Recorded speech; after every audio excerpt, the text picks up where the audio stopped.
দর্শক, দুটি খবর, একটি বাংলাদেশ প্রান্তে এবং আরেকটি ভারত প্রান্তে। ভারত প্রান্তে যে ঘটনাটি ঘটেছে সেখানে কলকাতায় বাংলাদেশ উপ হাই কমিশন ঘেরাওয়ের চেষ্টা, পুলিশের সঙ্গে সংঘর্ষ, আহত একজন।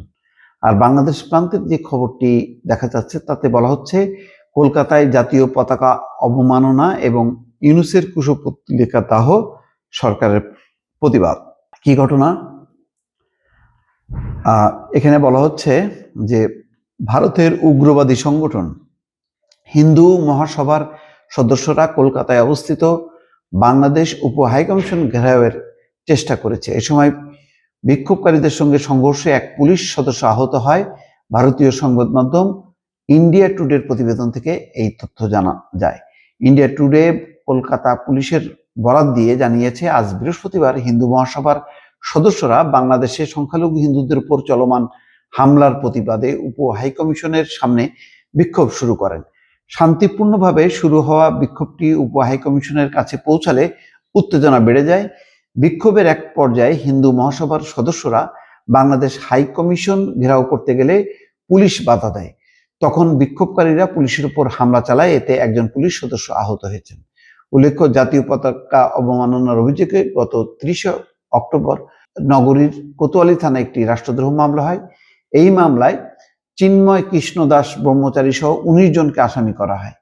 ঘটনাটা হচ্ছে, চিন্ময় কৃষ্ণ দাসকে ঘিরেই কলকাতায় একটা উত্তেজনা চালানো হচ্ছে এবং সেই উত্তেজনার মদতদানকারী হচ্ছে ভারতীয় জনতা পার্টির বিজেপি কলকাতা শাখা। তারা বলেছে যে বাংলাদেশ সীমান্ত তারা ঘেরাও করবে।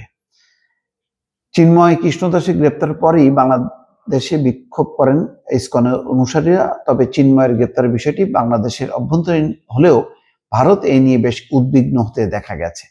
ভারতীয় জনতা পার্টি চিন্ময় কৃষ্ণ দাস ব্রহ্মচারীকে অনতিবিলম্বে মুক্তি দেওয়ার দাবি জানায়। মুক্তি না দিলে পশ্চিমবঙ্গের সঙ্গে বাংলাদেশের সীমান্ত অবরোধ করার হুমকি দেয় বিজেপি। এছাড়া ভারতীয় পার্লামেন্টের নিম্ন কক্ষ লোকসভাতে আলোচিত হয়েছে বাংলাদেশে সংখ্যালঘু সম্প্রদায়ের বিরুদ্ধে সহিংসতা, ভাঙচুর ও মানবাধিকার লঙ্ঘনের বিষয়টি। বৃহস্পতিবার লোকসভায় এই বিষয়ে বক্তব্য দেওয়া হয়।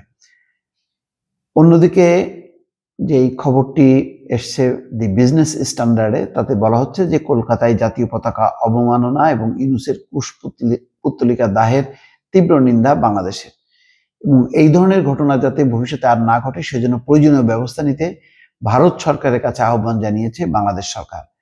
ভারতের কলকাতায় বাংলাদেশের ডেপুটি হাই কমিশনের সামনে হিন্দুত্ববাদী একটি সংগঠনের বিক্ষোভ মিছিলে জাতীয় পতাকার অবমাননা এবং প্রধান উপদেষ্টার কুশপুত্তলিকা পোড়ানোর ঘটনার প্রতিবাদ করে তীব্র নিন্দা জানিয়েছে বাংলাদেশ।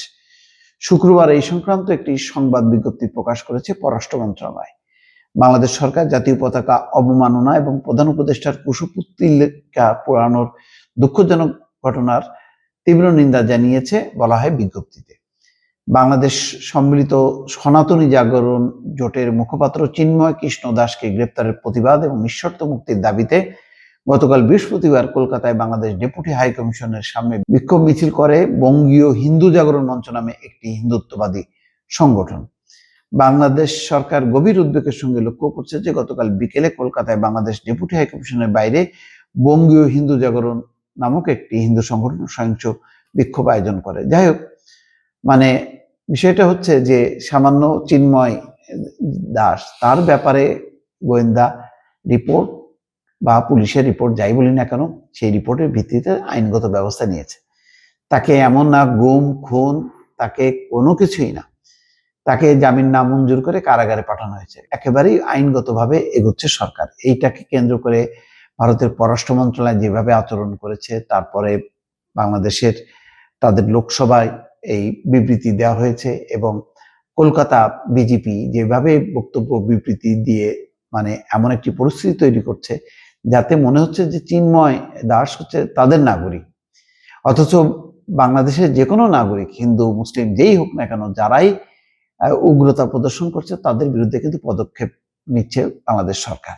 এই বিষয়টি বিবেচনা না করে শুধুমাত্র তারা হিন্দুত্ববাদী একটি দৃষ্টিকোণ থেকে চিন্ময় দাসের ব্যাপারে পদক্ষেপ নিচ্ছে এবং কলকাতায় যে বাংলাদেশের ডেপুটি হাই কমিশন আছে সেই হাই কমিশনের সামনে তারা নজিরবিহীন বিক্ষোভ করে, যেখানে ডক্টর মোহাম্মদ ইউনূসের কুশপুত্তলিকা দাহ করে।